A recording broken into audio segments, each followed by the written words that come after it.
আমি 2 বছর আগে আমেরিকাতে গিয়েছিলাম 2003 সালের অক্টোবর মাসে। লস অ্যাঞ্জেলেসে গিয়েছিলাম, আর আমি রেডি ছিলাম, পরেছি কোট, দাড়ি, মাথায় টুপি, রেডি ছিলাম যে আমাকে প্রশ্ন করা হবেই। দাড়িকে সবসময় রেডি থাকতে হয়। আমি যখন ইমিগ্রেশনে গেলাম, ও দাড়ি টুপি, আপনি এনকোয়ারিতে যান। আমি রেডি ছিলাম। তারা বললো, আপনি কেন এসেছেন? বললাম, একটা পুরস্কার নিতে। পুরস্কার কিসের জন্য? বললাম, মানবতার জন্য পুরস্কার। লস অ্যাঞ্জেলেসে একটা সংস্থা ছিল আমেরিকায়, তারা আমাকে পুরস্কারটা দেবে। কেন, আপনি কি করেছেন? আমি বললাম, আমি সত্যকে ছড়িয়ে দেই। আপনাদের যিশু নিজেই বলেছেন, সত্যকে খুঁজে বেড়াও আর সত্যই তোমাকে মুক্ত করবে। আমিও এভাবে সত্যকে ছড়িয়ে দেই। আমি মিথ্যে বলিনি, আমি একজন দায়ী। আমি দ্বীনুল হককে ছড়িয়ে দেই, এটাই সত্যের ধর্ম। তারপর তারা আমাকে বিভিন্ন রকম প্রশ্ন করতে লাগলো। কাস্টমসে যাওয়ার পর আমার ব্যাগ খুললো, সেখানে আমার ভিডিও ক্যাসেট দেখলো, জিহাদ অ্যান্ড টেররিজম। তারপর প্রশ্ন করলো, আপনি কি জিহাদে বিশ্বাস করেন? বললাম, হ্যাঁ। এমনকি যীশু খ্রিস্ট নিজেও জিহাদে বিশ্বাস করতেন, তিনিও চেষ্টার কথা বলেছেন, আমিও চেষ্টায় বিশ্বাস করি। যিশু যা বলেছেন আমিও সেটা বিশ্বাস করি, সবাইকে চেষ্টা করতে হবে। না না, আপনি কি যুদ্ধ করায় বিশ্বাস করেন? বললাম, এই কথাটা বাইবেলে উল্লেখ আছে, বুক অফ এক্সোডাসে 22 নম্বর অধ্যায়ে আপনাকে যুদ্ধ করতে হবে। বাইবেলে উল্লেখ করা আছে বুক অফ এক্সোডাসের 32 নম্বর অধ্যায়ে যুদ্ধ করতে হবে। বুক অফ নাম্বারস 31 নম্বর অধ্যায়ে যুদ্ধ করো। যীশু খ্রিস্ট নিজের মুখে বলেছেন গসপেল অফ লুকের 22 নম্বর অধ্যায়ে, তরবারি নিয়ে তোমরা যুদ্ধ করো। কিন্তু তখন সেখানকার খ্রিস্টান কাস্টমস অফিসার বলল, সেটা তো আত্মরক্ষার জন্য। বললাম যে আমিও সেজন্য করি, আত্মরক্ষার জন্য।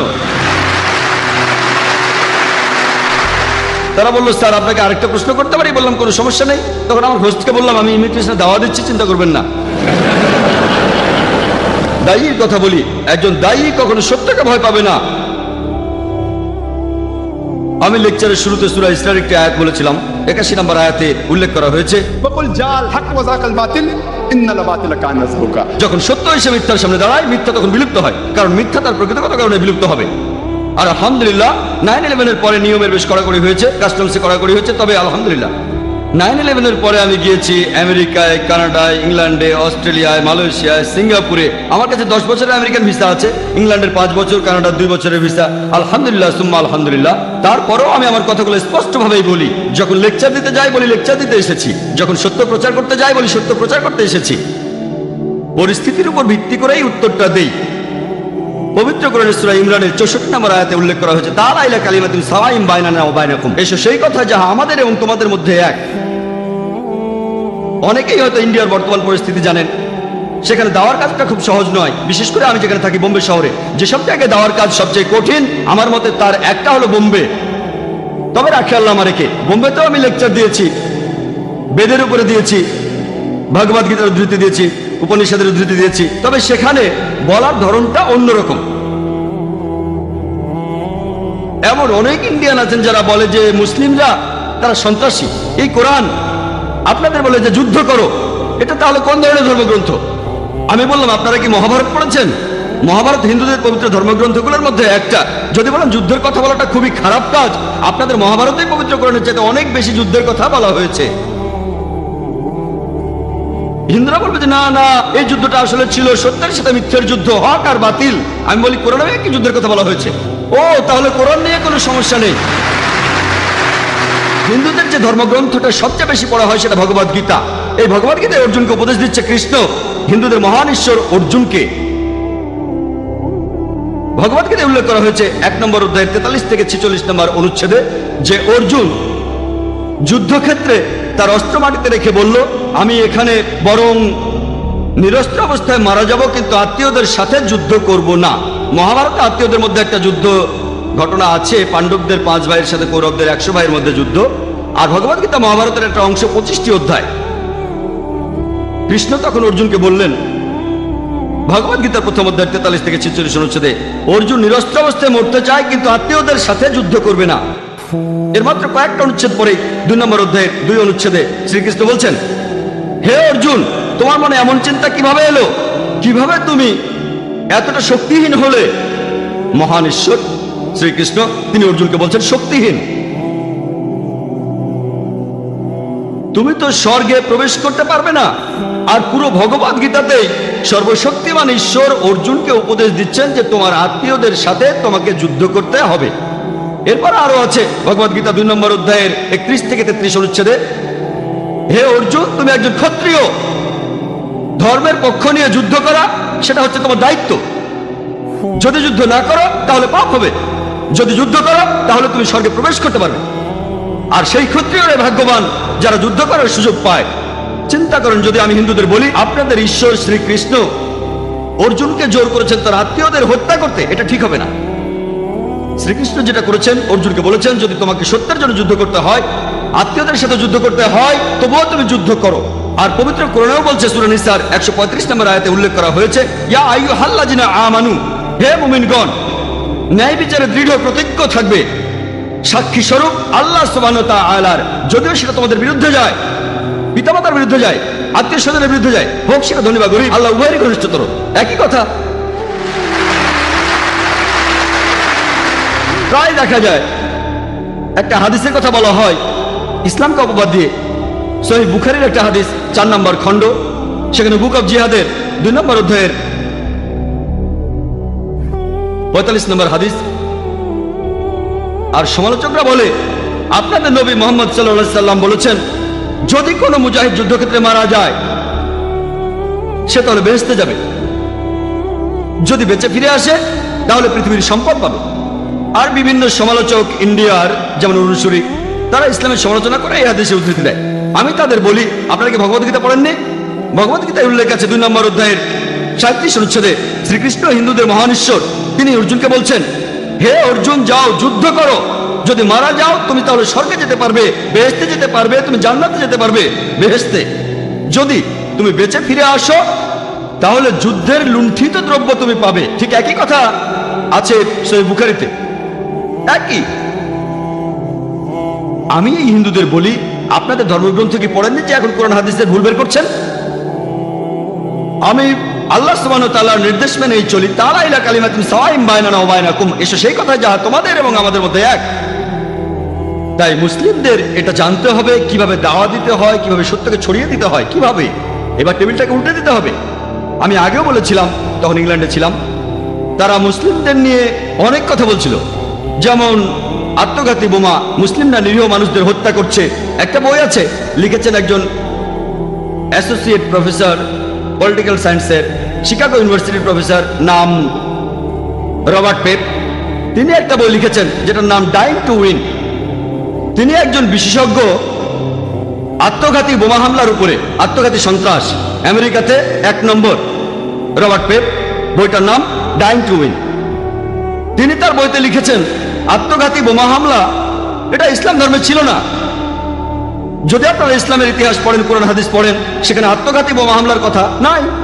একেবারে প্রথমে যারা আত্মঘাতী বোমা হামলা করেছে তারা হলো তামিল টাইগার্স। পরবর্তীতে শুরু করলো মার্ক্সবাদী আর লেনিনবাদীরা। রবার্ট পেপ লিখেছেন যে ইরাকে আমেরিকানরা আসার আগে আত্মঘাতী বোমা হামলা ছিল না, আমেরিকানরা সেখানে আসলো আর আত্মঘাতী বোমা হামলা শুরু হয়ে গেল। কে বলেছেন? একজন অমুসলিম, একজন খ্রিস্টান আমেরিকান, যিনি আত্মঘাতী বোমা হামলার উপরে একজন বিশেষজ্ঞ, রবার্ট পেপ। আর আমেরিকান অমুসলিমদের লেখা বই নিয়েই একটা লেকচার দেওয়া যেতে পারে। আমাদের জানতে হবে কিভাবে ধর্মকে প্রচার করতে হবে, এই সত্যের ধর্মকে। আপনারা জানেন যে ইংল্যান্ডে আয়ারের সমস্যা বেশ পুরনো না, এটাকে বলা যেতে পারে ক্যাথলিক টেররিজম, কিন্তু তারা এটাকে ক্যাথলিকদের সন্ত্রাস বলে না। কেন?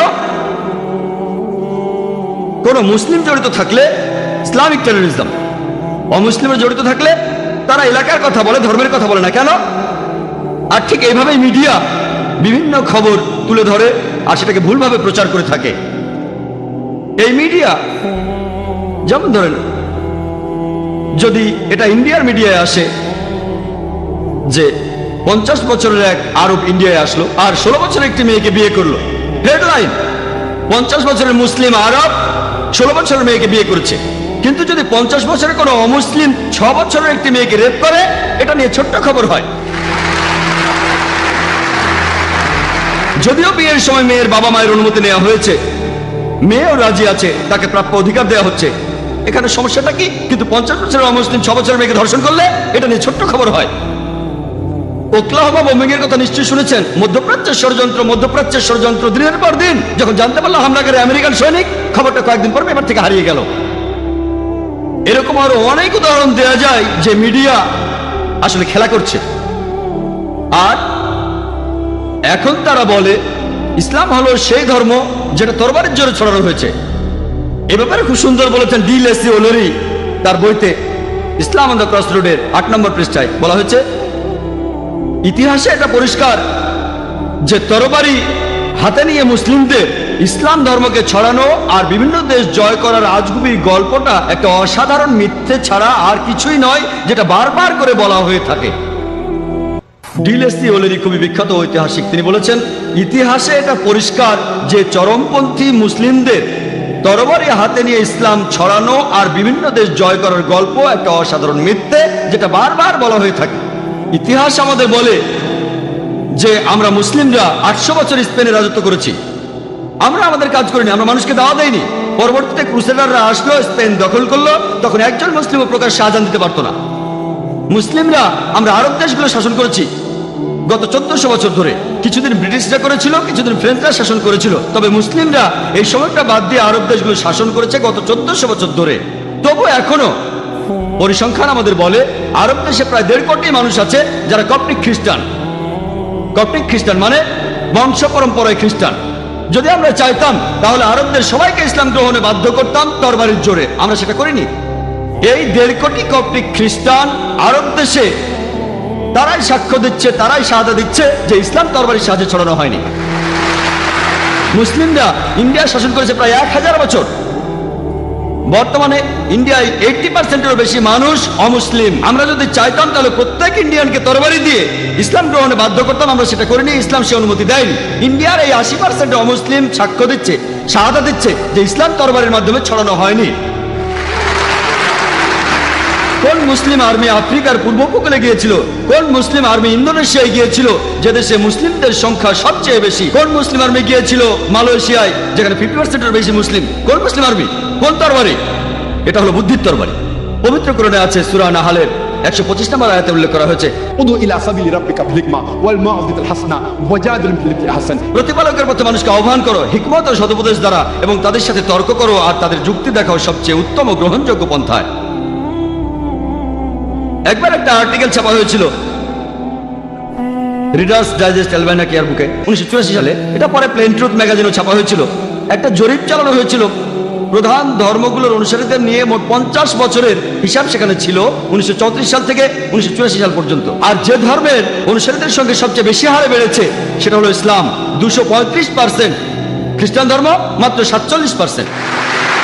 এবার আমি প্রশ্ন করি, এই 50 বছরের মধ্যে এমন কোন যুদ্ধ হয়েছিল 1934 সাল থেকে 1984 সালের মধ্যে যে কারণে লক্ষ লক্ষ মানুষ ইসলাম গ্রহণ করছে? কোন যুদ্ধ? কোন যুদ্ধ? আজকে পৃথিবীতে ইসলামের প্রসার সবচেয়ে বেশি হারে বাড়ছে। আমেরিকায় যে ধর্মের প্রসার সবচেয়ে বেশি সেটা ইসলাম, ইউরোপে যে ধর্মের প্রসার সবচেয়ে বেশি সেটা ইসলাম। আমার প্রশ্ন, কে এই আমেরিকানদের, কে ইউরোপিয়ানদের তরবারির মুখে ইসলাম গ্রহণ করতে বাধ্য করছে? 9/11-এর আগে ইসলামের নামে মিডিয়া যে অপবাদ দিত সেটা হলো ইসলাম ধর্ম নারীদের কোনো অধিকার দেয় না। আপনারা জানেন যেসব মানুষ ইসলাম গ্রহণ করে, আমেরিকা আর ইউরোপের মানুষ সহ যেসব অমুসলিম ইসলাম গ্রহণ করে তাদের 2/3 নারী। যদি ইসলাম নারীদের অসম্মান করে তাহলে কেন এই আমেরিকান মহিলারা, কেন এই ইউরোপিয়ান মহিলারা ইসলাম গ্রহণ করছে? কেন? মিডিয়া বলছে ইসলাম নাকি নারীদের ছোট করে, তাহলে কেন এই আমেরিকান ইউরোপিয়ান মহিলারা ইসলাম গ্রহণ করছে? কারণ ইসলাম মানুষের বিভিন্ন সমস্যার সমাধান দিতে পারে, বিশেষ করে নারীদের জন্য। তারা ইসলামের নিরাপত্তা খুঁজে পায়। ইয়োহান রেড্ডির নাম শুনেছেন? তিনি গিয়েছিলেন আফগানিস্তানে স্পাইং করতে তালিবানদের উপরে। সেখানে ধরা পড়ে 7 দিন ছিলেন। যখন ফিরে এলেন তিনি তাদের উপর মুগ্ধ। এখানে সময় কম তাই বিস্তারিত বলছি না, অনেকে হয়তো জানেন। তিনি কোরআন পড়ার পরে ইসলাম গ্রহণ করেছেন। লোকে প্রশ্ন করেছে তালিবানরা কেমন ব্যবহার করেছে? আমাকে তারা অতিথির মতোই আপ্যায়ন করেছে, তারা যথেষ্ট সম্মান করেছে। তিনি বলেন তার সাথে খুবই ভদ্র ব্যবহার করেছে। তার মনোভাব বদলে গেছে। এখন তিনি ইসলাম গ্রহণ করে হিজাব পালন করেন। একজন ব্রিটিশ রিপোর্টার সেখানে গিয়েছিলেন মুসলিমদের বিরুদ্ধে লেখার জন্য, তিনিও ইসলাম গ্রহণ করেছেন আলহামদুলিল্লাহ।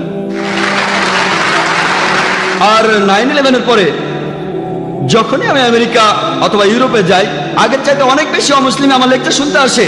তারা আমেরিকান, তারা ইউরোপিয়ান, সবাই আসে। পবিত্র কোরআনে আছে, সূরা ইমরানের 54 নম্বর আয়াতে উল্লেখ করা হয়েছে যে মাকারু মাকারাল্লাহু ওয়াল্লাহু খায়রুল মাকিরিন। আর তারা চক্রান্ত করেছিল, আল্লাহ কৌশল করেছিলেন, আল্লাহ সর্বশ্রেষ্ঠ কৌশলী। 9/11-এর পরে মাত্র 9 মাসের মধ্যে শুধুমাত্র আমেরিকায় 34,000 মানুষ ইসলাম গ্রহণ করেছে।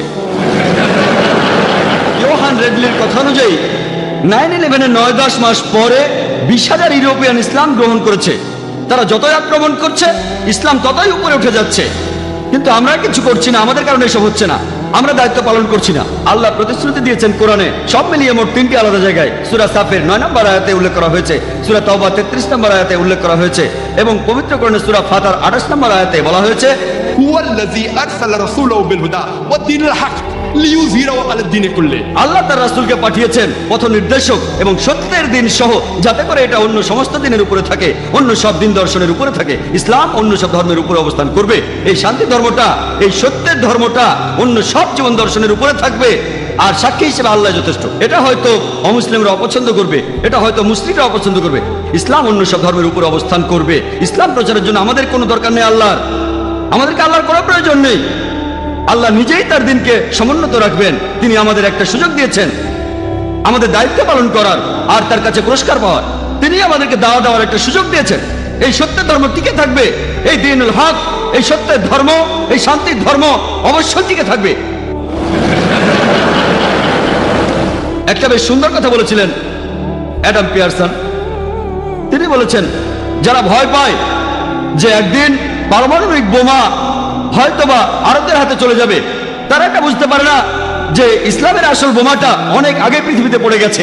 বোমাটা পড়েছে যেদিন নবী মুহাম্মদ সাল্লাল্লাহু আলাইহি ওয়াসাল্লাম জন্ম নিয়েছিলেন। এবার দেখি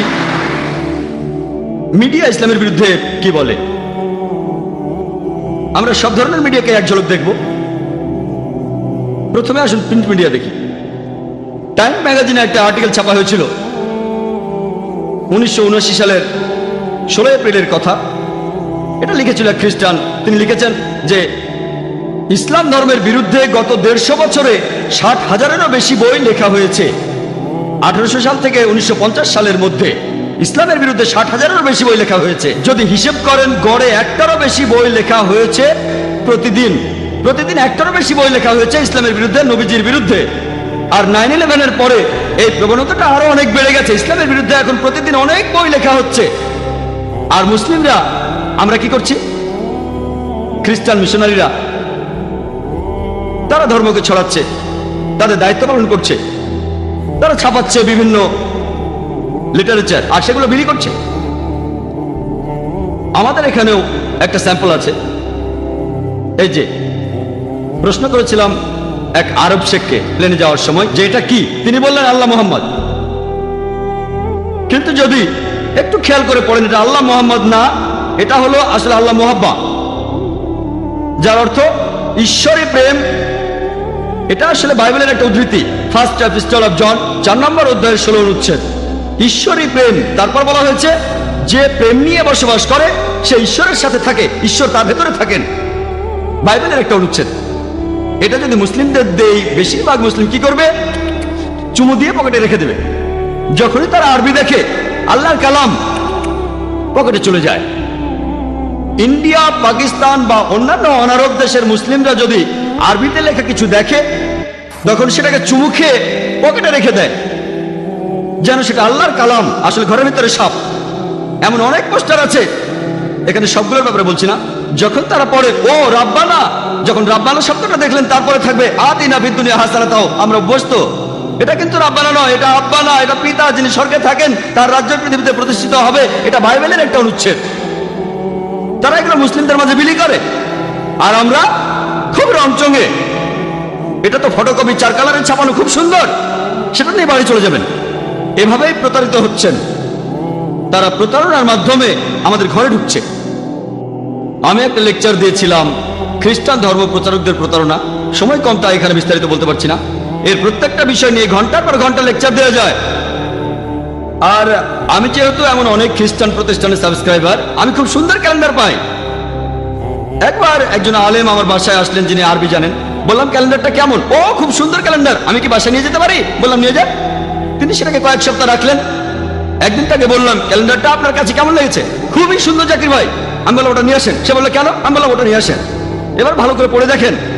তখন তিনি বুঝলেন যে বাইবেলের কথা আরবিতে লেখা।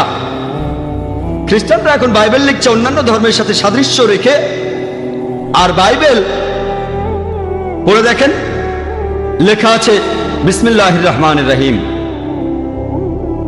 তারা কোরআনের আয়াত ধার করছে, তারপর সামান্য বদলে দিয়ে আরবদের হাতে তুলে দিচ্ছে।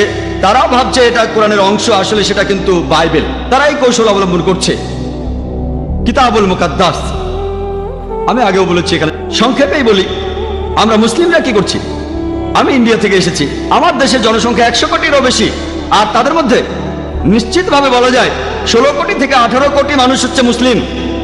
সেখানে অনেক মুসলিম ম্যাগাজিন আছে দাওয়া দেওয়ার জন্য ইত্যাদি। ইন্ডিয়াতে এই ম্যাগাজিনের কতগুলো কপি ছাপানো হয়? কতগুলো? 4000, 5000, 8000। 1 নম্বর ইংরেজি দেওয়া ম্যাগাজিন ইসলামিক ভয়েস 15,000। আমি কয়েক বছর আগে আমেরিকায় গিয়েছিলাম, এবারের আগে আরেকবার গিয়েছিলাম, একটা সার্ভে করেছিলাম। সবচেয়ে বেশি যে ম্যাগাজিনটা চলে, দাওয়া ম্যাগাজিন বের করে ইসমা, দ্য মেসেজ, 50,000। আপনারা জানেন খ্রিস্টান ধর্মে ছোট একটা কাল্ট আছে, এদের নাম জেহোভাস উইটনেসেস। আলাদা, এরা মূলধারার খ্রিস্টান না। তারা একটা ম্যাগাজিন ছাপায় যেটার নাম হলো ওয়াচ টাওয়ার। কত কপি ছাপানো হয় জানেন?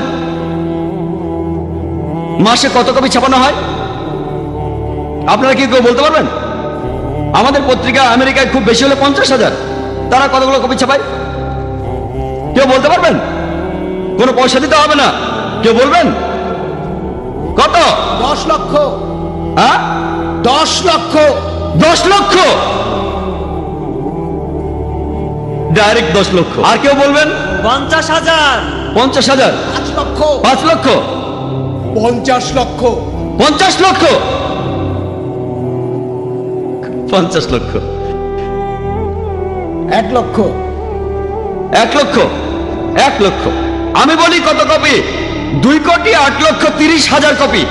আমরা এতগুলো ছাপাতেও পারি না, কল্পনাও করতে পারি না। দূরের কথা কল্পনাও করতে পারি না। খ্রিস্টানদের মধ্যে খুব ছোট্ট একটা সম্প্রদায় যাদের নাম জেহোভাস উইটনেসেস, তারা 2টো ম্যাগাজিন ছাপায়। তার একটা হলো ওয়াচ টাওয়ার, সেটা তারা ছাপায় মাসে 2 বার। মাসে 1 বার না, প্রতি মাসে 2 বার। প্রতিবার তারা 2,08,30,000 কপি ছাপায়। 2 কোটির বেশি ছাপানো হয় 130টি ভাষায়। ম্যাগাজিনটা ছাপানো হয় প্রত্যেক মাসে 2 বার করে। প্রত্যেকবার 2,08,30,000 কপি, মানে প্রত্যেক মাসে 4 কোটিরও বেশি ম্যাগাজিন ছাপানো হয়। ছাপা হয় 130টি ভাষায়। তাদের আরেকটা ম্যাগাজিন, সেটা অ্যাওয়েক, 1,60,00,000 কপি, মাসে 2 বার। তার মানে 3 কোটিরও বেশি, 4 কালারে ছাপা। তারা এগুলো ফ্রি দেয়। মুসলিমরা ছাপানো তো দূরের কথা, কল্পনাও করতে পারি না। কল্পনার জন্য কোনো টাকা পয়সা খরচ হতো না। একজন বলেছেন 50 লক্ষ। তারা প্রতি মাসে 4 কোটি ম্যাগাজিন ছাপায়। কল্পনাও করতে পারি না। সেগুলো ফ্রি দেয়। কোন কোন জায়গায় সামান্য মূল্য নেই, যেমন ইন্ডিয়ায় 2 রুপি, 16 হালালা। 16 হালালা আবার কি? তারা সবাইকে সবসময় এই ম্যাগাজিনগুলো ফ্রি দিয়ে দেয়। ওয়াচটা বের হয় 130টি ভাষায়, আর অ্যাওয়েক 80টি ভাষায়। এভাবেই তারা ধর্ম প্রচার করে। আর লেকচার দেওয়ার মাধ্যমেও ধর্ম প্রচার করা যায়। আমরা ইসলামিক রিসার্চ ফাউন্ডেশনের মাধ্যমে লেকচারের ব্যবস্থা করি বোম্বেতে। বোম্বেতে একটা লেকচার দিয়েছিলাম আহজাদ ময়দানে। আর এই অনুষ্ঠানটা বেশ ভালো হয়েছিল তুলনামূলকভাবে। বোম্বেতে অনেক মানুষ থাকে, তবে বোম্বেতে মানুষ জড়ো করাটা খুব কঠিন। যদি 200 লোক জড়ো করতে পারেন ইংরেজিতে ইসলামিক লেকচারের জন্য, তাহলে আমি দারুণ সফল। তার মানে আপনি দারুণ কাজ করেছেন, কারণ বোম্বে খুব ব্যস্ত শহর, মানুষজনের হাতে অত সময় নেই। সেই লেকচারে প্রেস বলেছিল 2 লক্ষ মানুষ এসেছিল, তবে আমরা জানি 20,000 মানুষ এসেছিল। প্রেস একটু বাড়িয়ে বলে আমরা আয়োজন করেছিলাম জানি। আমার লেকচারের বিষয় ছিল হিন্দুইজম আর ইসলামের মধ্যে সাদৃশ্য। 20,000 লোক এসেছিল। অনুষ্ঠানটা ভালোভাবে হয়েছিল। জিমি জিপসে আনা হয়েছিল, বড়টা, ছোটটা না। 9টা ক্যামেরা ছিল, বেশ প্রফেশনাল ভাবে করেছিলাম। অনেক মুসলিম বলেছিল এরা নিশ্চয়ই অনেক টাকা খরচ করেছে, 9-10 লাখ টাকা তো খরচ করেছেই, হয়তো এরা 10 লাখ টাকায় খরচ করে ফেলেছে। আনুমানিক এরা কমপক্ষে 10 লাখ টাকা খরচ করেছে, অর্থাৎ প্রায় 80,000 দিরহাম। কমপক্ষে কমপক্ষে আমরা হয়তো 20,000 ইউএস ডলার খরচ করে ফেলেছি। তারা বুঝতে পারেনি কত খরচ করেছি। আমাদের খরচ হচ্ছে 28 থেকে 30 লাখ টাকার বেশি না। লোকে যা ভেবেছে তার 3 গুণ খরচ হয়েছে। আমরা 60,000 ডলার খরচ করছি, প্রায় 2.5 লক্ষ দিরহাম। এ কথা কেন বলছি জানেন? আমার লেকচারের মাত্র 2 সপ্তাহ পরে বেনি হিন, আপনারা বেনি হিনের নাম শুনেছেন কেউ? একজন আমেরিকান খ্রিস্টান বক্তা, আমেরিকান ধর্মপ্রচারক। কে কে বেনি হিনের নাম শুনেছেন? জানলে হাত তোলেন। বেনি হিন মাত্র 30 থেকে 40 জন লোক হাত তুলেছেন।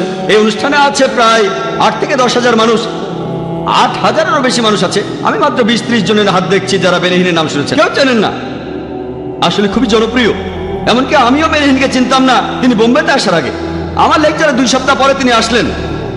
তিনি 3টা লেকচার দিয়েছেন, শুক্র, শনি আর রবিবার, 3 ঘন্টা করে। 3 ঘন্টার লেকচার, শুক্রবার, শনিবার, রবিবার। কত খরচ হয়েছিল জানেন? লোকে বলে যে ও জাকির ভাই উনি তো 20,000 ডলার খরচ করেছেন। আসলে আমরা 60,000 ডলার খরচ করেছিলাম। এটা জানতে পারলে হয়তো লোকজন অবাক হবেন। আনুমানিক হিসাব বেনি হিন কত খরচ করেছিলেন জানেন? কত? এবারে সবাই চুপ। খরচ করেছেন 50 লক্ষ ডলার। মাত্র 9 ঘন্টার জন্য বোম্বেতে খরচ করেছেন 50 লক্ষ ডলার। তাদের বাজেট দেখেছেন? 50 লক্ষ ডলার। প্রেস বলেছিল 20 লাখেরও বেশি লোক হয়েছিল, তবে আসলে 1 লাখেরও কম লোক হয়েছিল। তারপরও বোম্বে শহরে 1 লাখ মানুষ জড়ো করা কঠিন, যাদের অর্ধেকের বেশি মানুষ খ্রিস্টান না। আমিও সেখানে গিয়েছিলাম। সেখানেও জিমে জিপস ছিল। তারা সেগুলো এনেছিল একেবারে আমেরিকা থেকে। 9টা আমেরিকার লোকজন 1 মাস আগে থেকেই বোম্বে শহরে তারা এসেছিল। 1 মাস ধরে 5 স্টার হোটেলে ছিল। সেটা আমেরিকান। 3 দিন আগে লোকজন আসলো সিস্টেম চেক করার জন্য। 32টা স্ক্রিন ছিল, এইরকম স্ক্রিন 32টা ছিল। আমাদের এখানে 500 ভলান্টিয়ার, আমরাও খুশি। 500 ভলান্টিয়ার, তাদের ছিল 7,000 ভলান্টিয়ার। খ্রিস্টানরা ইন্ডিয়ায় 3%ও না। ইন্ডিয়ার মানুষের মধ্যে তাদের সংখ্যা 3%ও না। 50 লক্ষ ডলার, তার মানে প্রায় 20 কোটি রুপি। তারা 20 কোটিরও বেশি রুপি খরচ করেছে। চিন্তা করেন, তারা প্লেনে করে এসেছে মাত্র একটা অনুষ্ঠানের জন্য। 3 ঘন্টা করে 3টি লেকচার, তারপরে সবাই চলে গেল। আপনারা যদি এইসব খ্রিস্টান প্রতিষ্ঠানগুলোর বাজেট সম্পর্কে জানেন, গড়ে এক একটার বাজেট প্রতিদিন 10 লক্ষ ডলারের উপরে। জিমি সোয়াগার্ড একবার আহমেদ দিদাতের সাথে বিতর্ক করেছিলেন। জিমি সোয়াগার্ড ধর্মপ্রচারের জন্য প্রতি বছর 40 কোটি ডলারেরও বেশি খরচ করত। তার মানে প্রতিদিন 10 লক্ষ ডলারেরও বেশি। আমরা কিছুই না। আমি এমন কোন ইসলামিক দাওয়া প্রতিষ্ঠানের নাম জানি না যেখানে অন্তত এর 10% বাজেটও আছে। এমন দাওয়া প্রতিষ্ঠান নেই। আমি অনেক দেশে ঘুরে বেড়াই।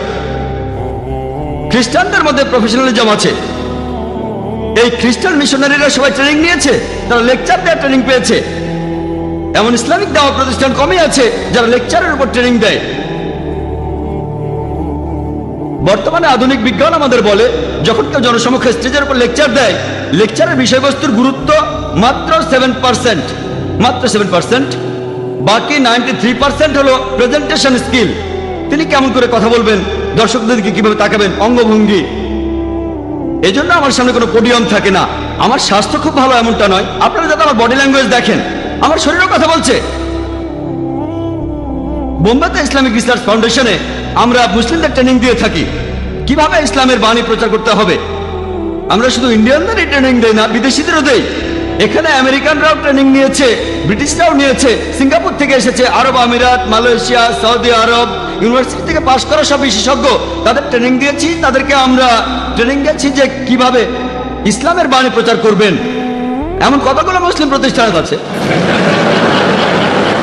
চিন্তা করেন, একজন দায়ী কিভাবে তার অস্ত্রশস্ত্র ছাড়া যুদ্ধক্ষেত্রে যায়। যদি মাইক্রোফোন সিস্টেম ভালো না হয়, কিভাবে লড়াই করব? এটাই তো আমার অস্ত্র। কিন্তু বিভিন্ন ইসলামিক প্রতিষ্ঠান যখন আমাকে আমন্ত্রণ করে, তারা আমাকে 5 স্টার হোটেলে রাখে, কিন্তু সাউন্ড সিস্টেম যাচ্ছে তাই। যখন কেউ আমাকে আমন্ত্রণ জানায়, আমি তাদের বলি সাউন্ড সিস্টেম ভালো হতে হবে। আমি না হয় মেঝেতে সবার সমস্যা নেই, কোনো 5 স্টার হোটেলের দরকার নেই। আমি একজন দায়ী, আমি মেঝেতেও ঘুমাতে পারবো, তবে আমাকে ভালো সাউন্ড সিস্টেম দেন। খরচ তো বেশি না, তবে ভালো একটা প্রফেশনাল সাউন্ড সিস্টেম দেন। এখানে তো খরচ বেশি না, আসলেই কম। 5 স্টার হোটেলের খরচের চাইতে অনেক কম। তারা আমাকে 5 স্টার হোটেলে রাখে, কিন্তু একটা ভালো সাউন্ড সিস্টেমের গুরুত্ব বোঝে না।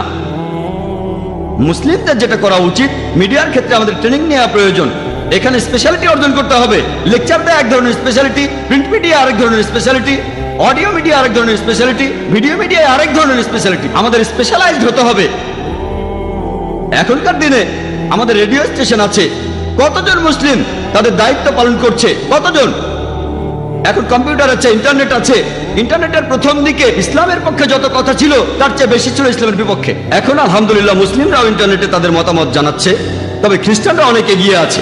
যখনই মুসলিমরা কোনো মন্তব্য করে তারাও পাল্টা মন্তব্য জানায়। ইন্টারনেটে কিছু সাইট আছে, আমি সেগুলো নাম বলে জনপ্রিয় করতে চাই না। কিছু সাইট দেখে মনে করবেন সেটা ইসলামিক সাইট, সে সাইটে ঢুকে দেখবেন সেখানে ঘরের ভিতর সাপ। তারা যে ম্যাগাজিনগুলো ছাপায়, ইন্ডিয়ায় একটা প্রতিষ্ঠানের নাম Darul Nijat, home of salvation, আরবি নাম। এই প্রতিষ্ঠানের প্রেসিডেন্ট কে? সুলতান। সুলতান কে? সুলতান বল। Nidaye Ummid, call for hope, এটা খ্রিস্টান প্রতিষ্ঠান। এইসব নাম দেখে ভুলবেন না। এই সাইটগুলোর নাম আর আমি বলতে চাই না, কারণ তাহলে আপনারা সেখানে ঢুকবেন, তারপর ভুল জিনিসগুলো শিখবেন। তারা সেখানে এমন সব কথা লেখে যে সাধারণ মুসলিম তারাও ইসলামকে ভুল বুঝতে পারে। তারা পবিত্র কোরআনের কিছু আয়াত বেছে নিয়ে সমালোচনা করে। এখন আপনাদের বলছি যে এই মিডিয়া একই সাথে খুব ভালো আবার খারাপও। এটা পজিটিভ আবার একই সাথে নেগেটিভ। যেমন একটা ছুরি, এটা দিয়ে ভালো কাজ করা যায় আবার খারাপ কাজও করা যায়। ছুরি দিয়ে শাকসবজি আর রুটি কাটলে সেটা ভালো, কিন্তু ডাকাতি করলে সেটা খারাপ। একইভাবে মিডিয়ার কিছু সুবিধা আছে, অসুবিধাও আছে। মিডিয়ার পজিটিভ দিক আছে, নেগেটিভ দিকও আছে। এখানে ভালো জিনিস আছে, খারাপ জিনিসও আছে। আমরা এখন বর্তমানের বিজ্ঞান আর প্রযুক্তিকে ব্যবহার করে টেবিলটাকে উল্টে দেব, মিডিয়াকে ব্যবহার করবো ভালো কাজের জন্য। বর্তমানে বেশিরভাগ মিডিয়াকে যেসব কাজের জন্য ব্যবহার করা হয় সেগুলো আসলে ভালো না। এ কারণে বেশিরভাগ উলেমা আর শিউখ তারা বলেন মিডিয়া থেকে সবাই দূরে থাকুন।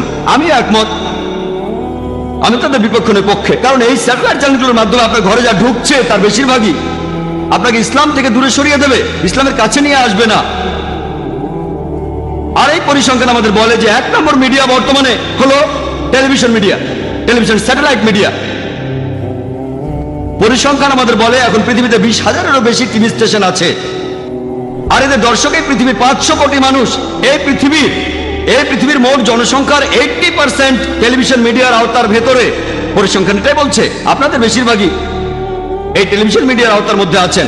পুরো পৃথিবীর 80% মানুষ টেলিভিশন মিডিয়ার আওতার মধ্যে আছেন। 500 কোটি মানুষ। এই মিডিয়ার পেছনে ইনভেস্টমেন্ট কত জানেন? $40,000 কোটি। লোকজন এই টেলিভিশন মিডিয়াতে ইনভেস্ট করেছে $400 বিলিয়ন, আর তারা 2 হাতে টাকা কামাচ্ছে। এর বেশিরভাগই 98%-এরও বেশি, 99%-এরও বেশি হচ্ছে হারাম।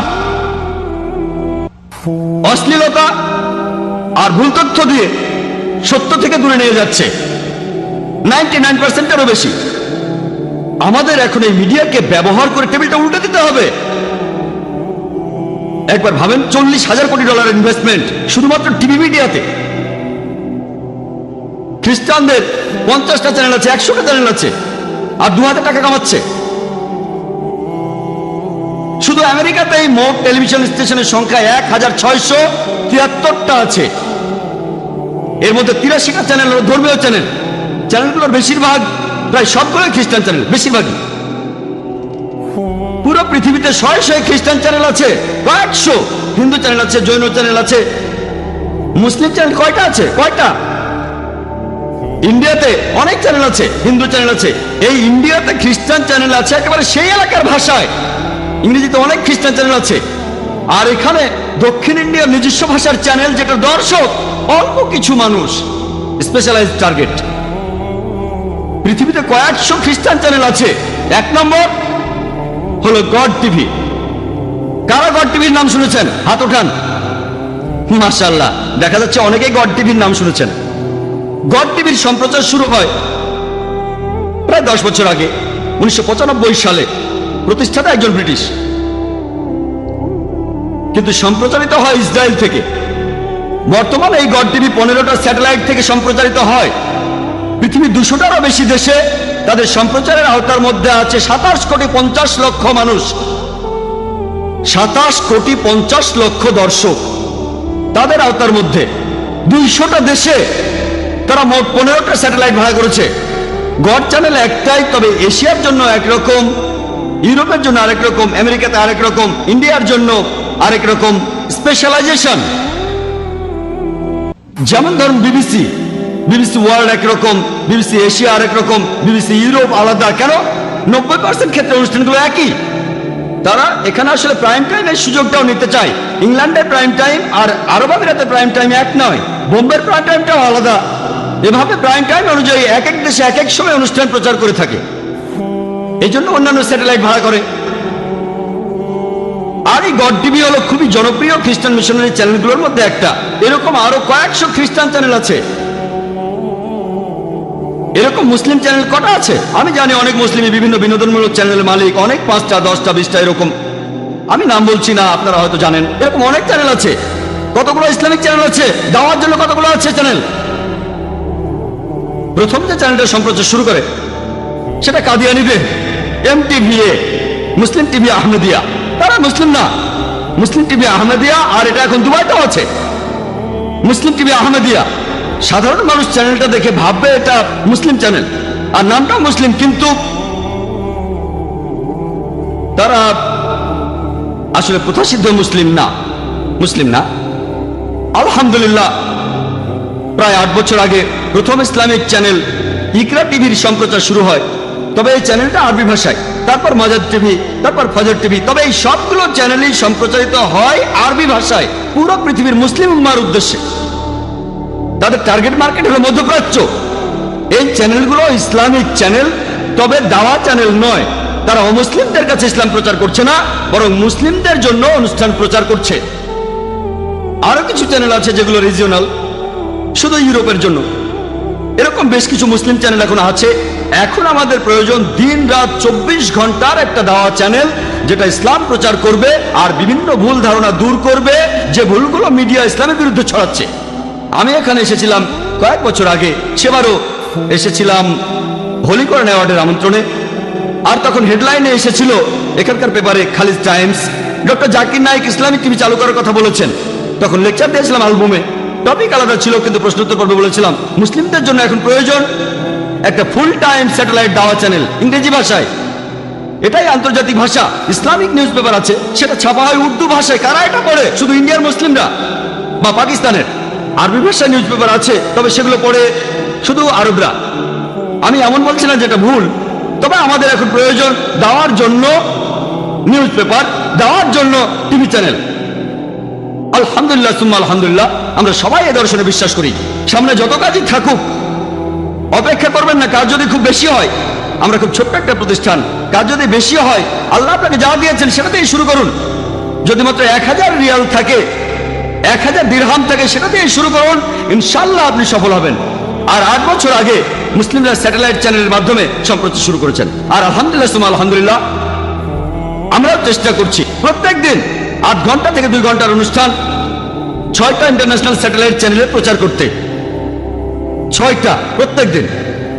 অনুষ্ঠানগুলো শুধু মুসলিমদের জন্য না, যেমন Iqra TV, Q TV, ARY digital Islam channel. আমরা অমুসলিমদের জন্য করি সিনেমার গানের চ্যানেল ETC, 24 ঘন্টা সিনেমার গান হারাম, অন্তত আধা ঘন্টা তো হালাল হচ্ছে। তারা দেখছে জোকার মতো একজন লোক, তারা জোকার মতো একজন লোককে দেখছে, আর সে জোকার মতো লোকের গায়ে কোট, মাথায় টুপি, মুখে দাড়ি, গলায় টাই। আর অন্য একজন তাকে প্রশ্ন করছে যে ইসলামে কেন একজন পুরুষকে একাধিক বিয়ের অনুমতি দেয়? আবে মজা আয়েগা, খুব মজা হবে। তারপর প্রশ্নটার উত্তর শোনে আর অনেকে মেনে নেয়। তাই আমরা যেটা করি, আমরা অনুষ্ঠানগুলো ফ্রি দিয়ে দেই, টাকা দরকার নেই। কারণ আমরা যদি বলি এই অনুষ্ঠানগুলো তৈরি করতে কয়েক হাজার ডলার খরচ হয়েছে, এগুলোর জন্য চার্জ করলে তারা হয়তো মাত্র একটা অনুষ্ঠান দেখবে, তাই এগুলো ফ্রি দিয়েছি। আর মাশাআল্লাহ অনেক চ্যানেল প্রতিদিন দেখায়, কারণ এগুলো ফ্রি দিচ্ছি। আমরা আখিরাতের জন্য পুরস্কার পাবো ইনশাআল্লাহ। আমি কয়েক বছর আগে অ্যালবামে বলেছিলাম যে আমাদের ইসলামিক চ্যানেল প্রয়োজন, একটা দাওয়া চ্যানেল। আলহামদুলিল্লাহ সুম্মা আলহামদুলিল্লাহ, আপনারাও শুনে খুশি হবেন যে ইনশাআল্লাহ আগামী 2-3 সপ্তাহের মধ্যে আমরা শুরু করতে যাচ্ছি একটা ইসলামিক দাওয়া চ্যানেল। চ্যানেলটার নাম হবে পিস টিভি।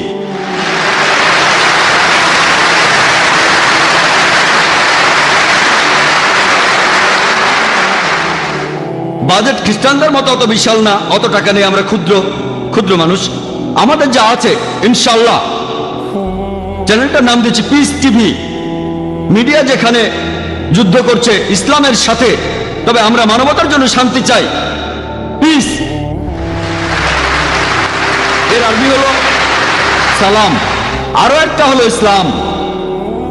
আর ইনশাল্লাহ এটা হবে ইসলামিক দাওয়া চ্যানেল। এর সম্প্রচার হবে ইউরোপ, অস্ট্রেলিয়া, আফ্রিকা, মধ্যপ্রাচ্য আর এশিয়ায়। প্রচারিত হবে প্যান এন্ড স্যাটেন থেকে প্রথম দিকে, পরবর্তীতে কয়েক মাস পরে আমরা ইউএসএ তো যাবো ইনশাল্লাহ। আর তারপর আশা করি 1 বছরের মধ্যে ইনশাল্লাহ পুরো পৃথিবীকেই কভার করতে পারবো ইনশাল্লাহ। এটা প্রধানত একটা ইংরেজি স্যাটেলাইট চ্যানেল, তবে যে সময়টা প্রাইম টাইম না সে সময়টাও কাজে লাগাতে চাই। যে সময়টা ইউরোপ বা ইংলিশ দেশে প্রাইম টাইম না, ইন্ডিয়া আর পাকিস্তানের প্রাইম টাইম, তখন আমাদের অনুষ্ঠানগুলো দেখানো হবে হিন্দি আর উর্দুতে, যাতে করে ইন্ডিয়ার অমুসলিমদের অনুষ্ঠানগুলো দেখাতে পারি আমরা। তাহলে 25% অনুষ্ঠান হবে হিন্দি আর উর্দুতে, 75% হবে ইংরেজিতে ইনশাল্লাহ। আপনাদের অনুরোধ করবো আমাদের জন্য দোয়া করতে, যে ইনশাল্লাহ এই পিস টিভির মাধ্যমে আমরা এই শান্তি ধর্মটাকে পুরো পৃথিবীতে ছড়িয়ে দেবো ইনশাল্লাহ।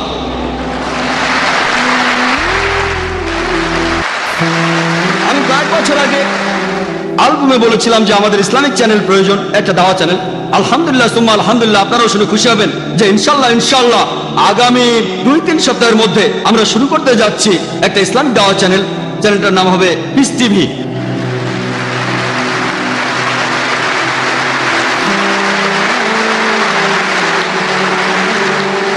বাজেট খ্রিস্টানদের মতো অত বিশাল না, অত টাকা নেই, আমরা ক্ষুদ্র ক্ষুদ্র মানুষ। আমাদের যা আছে ইনশাল্লাহ, চ্যানেলটার নাম দিচ্ছি পিস টিভি।